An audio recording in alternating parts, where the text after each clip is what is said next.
Attack on Titan is a highly popular manga and anime series that took the world by storm recently, and having seen it myself, I have to say I wasn't all that enthused about it as much as my compatriots.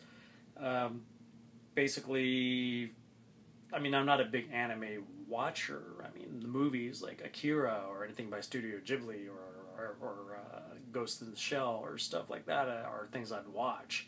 Anime series that I've seen are like maybe Trigun or Samurai Champloo or hell, even Naruto were pretty entertaining. But Attack on Titan, while was thought was pretty cool, but it just didn't blow me away. I thought it was just okay. I guess it was just the whole storyline of these giant titans, just humanoid titans, just going around eating people. It had some decent action sequences, and other than that, it wasn't all. It didn't really stick with me. So here we are in 2015, and now arrives the live action adaptation of Attack on Titan, which is based on the manga and the anime series, I would imagine. The anime series was I'm not sure how many episodes per season, but went on for 2 seasons so far, and I'm guessing the episode range was maybe anywhere from 13 to 20 episodes per season.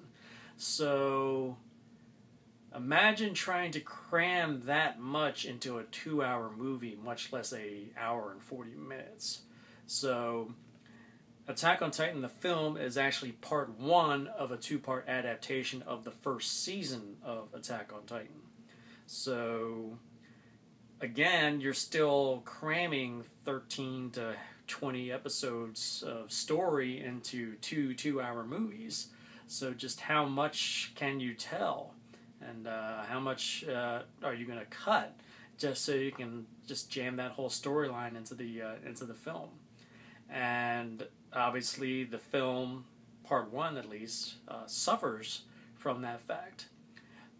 If you have never seen or ever read or never seen the anime or never read the manga, you're probably going to be lost, and a lot of the nuances and emotional character arcs are going to be completely missing in the live action version, because obviously they're pressed for time, so they had to consolidate characters, change character motivations, cut out a whole bunch of scenes, and basically just get right to the meat of the story, which is basically man versus the Titans.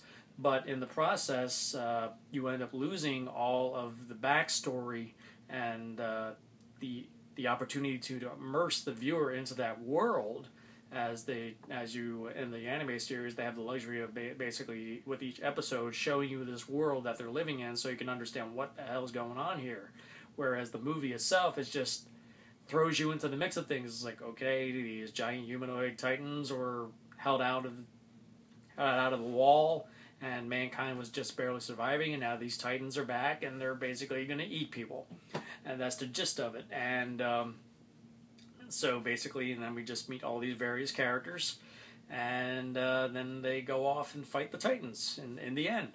So there were, in the anime series, for me at least, there was some confusion and basically some annoyances with certain characters, which basically just like, why should I care about this person and whatnot. And in the live action version, there is no luxury for character development. So basically you're just giving caricatures of these parts, and like I said, if you're not familiar with the series, you're probably going to think this is a pretty generic sci-fi movie of little importance. It's almost like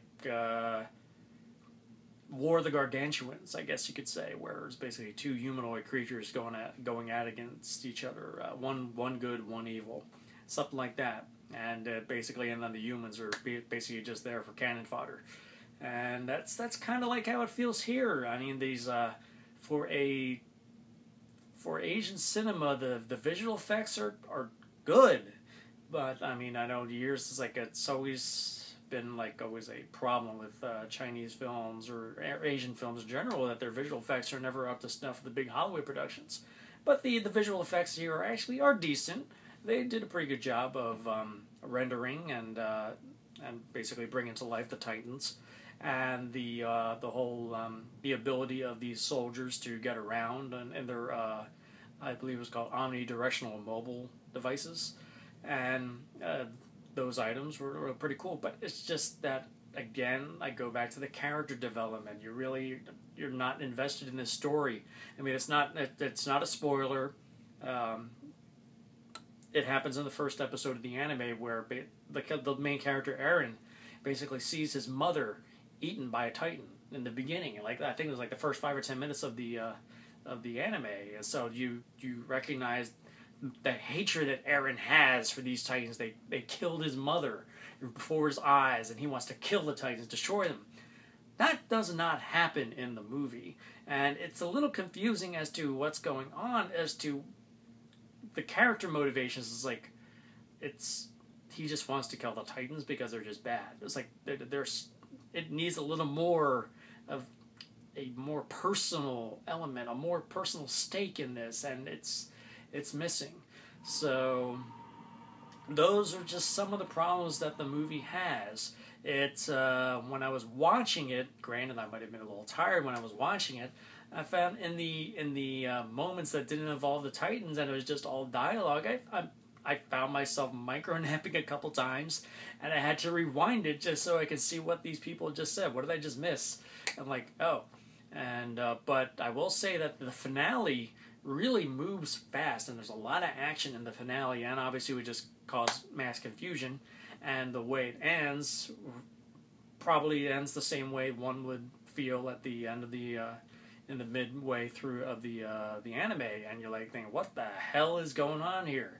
And basically that is where part 1 ends without giving anything away. So part 2, end of the world, will be arriving less than a month after after Attack on Titan. So Attack on Titan, the live action adaptation, I would have to give just a 5 out of 10. It's pretty forgettable. I mean, for me, I would just the only thing I would want to watch of it is just the beginning and the end. Just to see the Titan battles. I mean, the rest of the movie dealing with the characters and stuff, I found rather kind of dull and pedestrian. I would have preferred to just let it be drawn out over 13, 22 episodes, however many episodes there were in that anime series in the first season. So I'm not necessarily a fan of Attack on Titan, but I would say, as a fan, as someone who has seen the anime, it's a bit of a disappointment. But as a film in general, just flat out judged as a film itself, it was definitely lacking, and certainly felt like it was only half of a movie. So yeah. So if you were looking forward to Attack on Titan, it's definitely one that's made for the fans, because they really don't put a lot of effort into establishing the characters' backgrounds. Like they did in the anime series. But again, that's because they don't have the luxury of time to do that. But if you're going to split your movie up into 2, at the very least, you can make it one big arc. This movie is only an hour and 40 minutes, not even including the credits. Or, I'm sorry, including the credits. So it's like you could have done a lot more in the time that you had. So Attack on Titan was, for me, a bit of a disappointment. So if you like my review, hit the like button below. And I added a link to the trailer in the description box. And were you looking forward to Attack on Titan? Have you seen the anime or read the manga? Please comment below. And if you've had the opportunity to see Attack on Titan, the live-action adaptation, please share your thoughts and opinions as well. So, and if you haven't already subscribed to my channel, please do, so you can stay on top of my reviews as they come in. Until next time, peace out.